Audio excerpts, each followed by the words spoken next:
it's such a wide variety of people that use wedding planners. You have people a little bit like myself who are very organised, love lists, very happy to plan the entire thing, but then suddenly think, I don't want to be the person that makes sure this all happens on the day, because the best laid plans go to ruin if you haven't got somebody there that's actually managing things for you on the day. The other type of person that uses a wedding planner is the person that goes, the minute they think, I've got to plan this enormous day, I've never done anything like this before, and I'm not very good at organising things.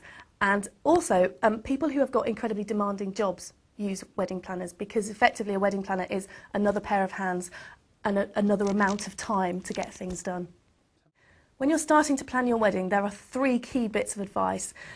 The first one is prioritise, prioritise, prioritise. Make sure that you sit down right at the very start of planning your wedding and work out with your other half what the things are that you absolutely won't compromise on and the things that you don't mind compromising on. That will make it much easier when you come to setting your budget, which is another thing that you absolutely have to do when you first start planning your wedding. The number of people that don't is incredible. You will overspend if you don't set a budget, and you'll wake up the morning after your wedding thinking, eek. So set a budget, stick to it, but be flexible. Remember, you can move things around on your budget. It's your budget. And finally, delegate as much as you possibly can to other people that you trust, whether that's friends, family, or a wedding planner. You need to make sure that you've got people surrounding you that you trust who will do tasks for you, and you have to let them get on with it. Choosing a wedding planner is one of the most important things you can do when you're actually starting to plan your wedding. The things you should remember, if you're thinking about choosing a wedding planner, at least talk to them, if not meet them.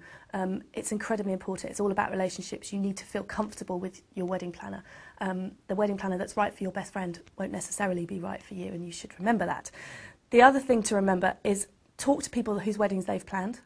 If they're a good wedding planner, they will not worry about putting you in touch with recent couples they've worked with. The other thing to think about is it's incredibly complicated to plan a wedding. So you want to work with somebody who's going to simplify it as much as possible and take all the stress out of it. And finally, you need to work with somebody who becomes indispensable to you, someone who you think, I don't know how weddings get planned without this person. Magic Dust is different in a number of ways. We are in the industry to challenge the perceptions that the industry has, that people are only in it to make money out of brides and grooms.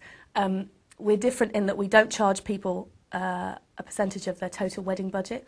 We don't have any packages. We work solely on an hourly rate based on the amount of time it takes us to do the things you want us to do. So you're not paying for things you don't want or need, and you can dip in and dip out of Magic Dust as much as you like. It's the best job in the world. The feeling of working with people towards making their wedding day the happiest day of their life, you've got to love it. It's fantastic.